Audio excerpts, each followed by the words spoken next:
Hi, everybody. Welcome to, whoopsies, acute sine law triangles, solving for missing side practice number 1. How you feeling after the last video or the last page? As always, feel free to pause the video, try it yourself, and then come back and turn it back on or check the answer key. Right? I'll do my usual blurb now, because if you just sit and watch me, my jokes are not that good. So you better try it yourself, because you need to be able to do this on your own when exams times comes or when you're doing assignments. Okay, enough of that. Here we go. We need to find P. So label. Now this one's a little bit weird because all it has is a little P. So I know that's got to be capital P. I'm going to make this T. Why? Because I want to. Any letter will do. And I like the fact that the lowercase t and uppercase t are not the same shape. Much easier to deal with. Okay, so let's see what we got. Do we have a matchy set? Look at that. We have enough. And we're looking for P. There we go. All right, so let's set up a ratio. T sine t is equal to P, little p, over sine p. Okay, so that's step 1. Step 2 is to pick our numbers. So little t is 21 over. Sorry, I was trying to look at my screen and look at you and not look down at my paper, and apparently I can't. So this is going to be sine 95 is equal to little p over sine 32. Okay, first checkpoint. 1, 2, 3 numbers, 1 unknown. Okay, if you get 4 or 2, not going to work. That's the ratio it has to work. All right, cross multiply. Here we go. 21 sine 32 is equal to p sine 95. The variable I want is little p. Oh, sorry. So I need to get rid of this.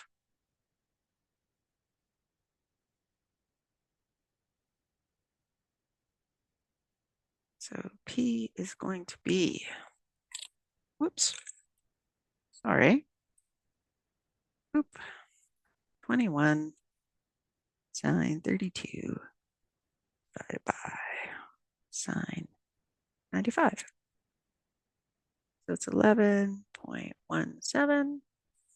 And when we look at our question, it's just to the nearest whole number. So it's going to be 11 and no units. So that's 11 there. And that makes sense because t is clearly the bigger of the two angles, like 95 versus 32. So that means 21 is going to be the biggest one and bigger than this. So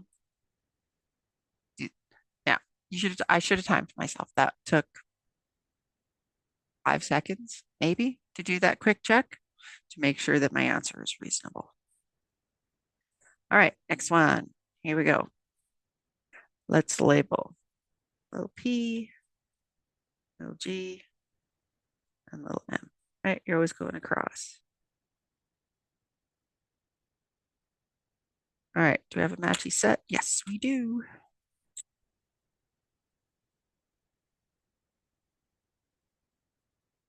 And then we are looking for G, and we have one number for G, so we're golden.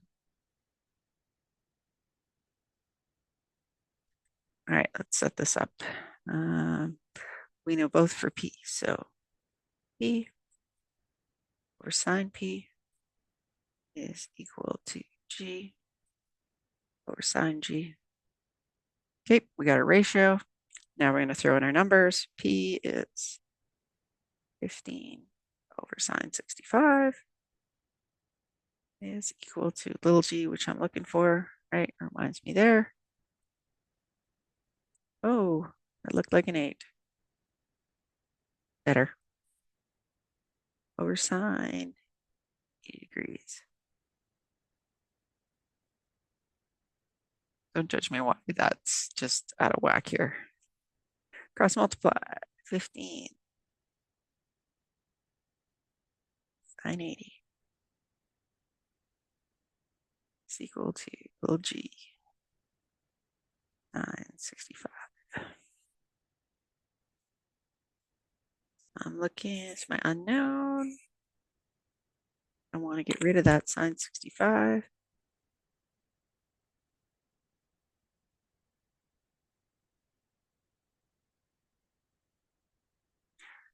So g is going to be 15 sine 80 divided by sine 65, 16.29. Now let's go back, look at our question. Our units, it's to the nearest whole number and it's meters. So that's what I want.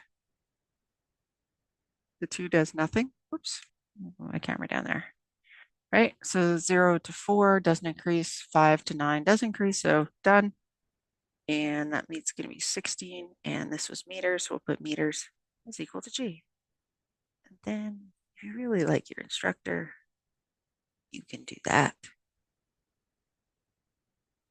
That is a beautiful thing to see on tests and assignments. It just makes it easier to work. Just saying. All right.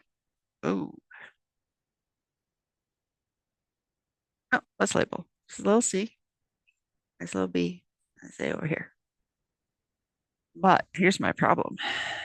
I don't have a matchy-match pair. Ideas, plans? Sorry. So we can still do this question. But we have to remember that thing I said a few days ago or a few videos ago, that the sum of the interior angles of a triangle, you can just say the sum of the angles of a triangle. We're just going to assume we always assume it's the interior ones, is 180 degrees. So I know I have 180 degrees altogether. If I take away 42, take away this one, and I take away this one, 80 minus 42 minus 75. That means this angle up here is 63 degrees. Now I can do the question. If there was no way to get that last angle, then can't use the sine law. If we couldn't do that, then truthfully, we'd be using I think it's a cosine law. I'm not sure, but the sine law is an easier one, so I'm going to use it anytime I can. All right, enough chatting. Let's do this. We've got a pair that we know, matchy-matchy, both numbers, and we are looking for side A. There we go. So C over sine C is equal to A over sine A. Sorry. Let's throw in our numbers. So C is 22 centimeters, 22 sine 63 is equal to A over sine 42. All right, cross multiply. 22 sine 42 is equal to A sine 63.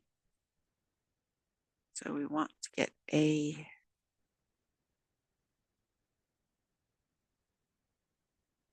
Let's divide by what's beside it.